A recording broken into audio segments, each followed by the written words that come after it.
নবম পে স্কেলের চূড়ান্ত গেজেট প্রকাশ কার্যকর হচ্ছে সেপ্টেম্বরের প্রথম সপ্তাহে। অবশেষে চাকরিজীবীদের জীবনে এক নতুন অধ্যায়ের সূচনা ঘটতে যাচ্ছে। বহু বছর অপেক্ষা, প্রতিশ্রুতি আর আলোচনা পেরিয়ে এখন বাস্তবায়নের দ্বার প্রান্তে নবম জাতীয় বেতন কাঠামো। সংশ্লিষ্ট দপ্তরগুলো প্রতিটি ধাপ ইতিমধ্যে সম্পূর্ণ করেছেন। এখন চলেছে সর্বশেষ প্রস্তুতি গ্যাজেট প্রকাশে। বিশ্বস্ত প্রশাসনিক সূত্রে জানা গেছে, চূড়ান্ত খসড়া প্রধান উপদেষ্টার হাতে হস্তান্তর করা হয়েছে এবং অর্থ মন্ত্রণালয় এই বিষয়ে একটি নির্ভরযোগ্য প্রতিবেদন প্রকাশ করেছেন, যেখানে সামগ্রিক কাঠামোর প্রতিটি খুঁটিনাটি স্পষ্টভাবে উপস্থাপন করা হয়েছে। এই প্রতিবেদন অনুযায়ী আগস্ট মাস শেষে হওয়ার আগেই যাচাই বাছাই ও সমন্বয়ের কাজ শেষ করা হবে এবং সেপ্টেম্বরের প্রথম সপ্তাহে বেতন কাঠামোর নতুন গেজেট প্রকাশ করা হবে। ঘোষণা প্রকাশের সঙ্গে সঙ্গেই নবম পে স্কেল কার্যকর হবে। ফলে সেপ্টেম্বর মাসের বেতন থেকেই সরকারি কর্মচারীরা এই সুবিধা পেতে শুরু করবেন। নতুন কাঠামোতে কেবল বেতন অঙ্ক বাড়েনি, বরং ভাতার ক্ষেত্রেও ব্যাপক পরিবর্তন আনা হয়েছে।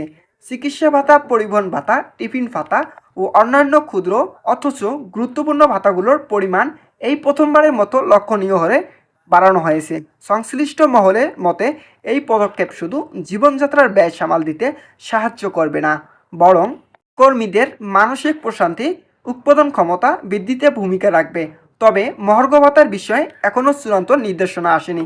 সরকারের উচ্চ পর্যায়ে একাধিক সূত্র জানিয়েছেন, মূল্যস্ফীতির বর্তমান প্রবণতা এবং জীবনযাত্রার ব্যয় বিবেচনায় এই ভাতাটি বহাল রাখার পক্ষে ইতিবাচক আলোচনা চলেছে। অনেকেই আশা করেছেন, গ্যাজেট প্রকাশের পর মহার্ঘ ভাতা নিয়ে আলোচনা উঠলে এটাও কার্যকর হয়ে যাবে। পেনশন ব্যবস্থা এবং অবসরকালীন সুবিধাগুলোতেও এসেছে যুগোপযোগী পরিবর্তন। যেসব কর্মকর্তা শীঘ্রই অবসরে যাচ্ছেন তাদের জন্য এই সুবিধাগুলো হতে যাচ্ছে বিশেষ আশীর্বাদ।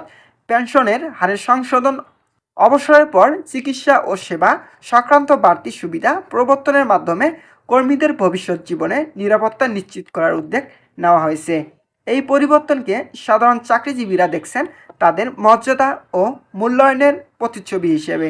তাদের মতে এটি শুধু একটি আর্থিক উন্নয়ন নয়, বরং একটি দৃষ্টিভঙ্গির পরিবর্তন, যেখানে একজন সরকারি কর্মচারীর শ্রম নিষ্ঠা ও দায়িত্ববোধক যথার্থ সম্মান জানানো হচ্ছে।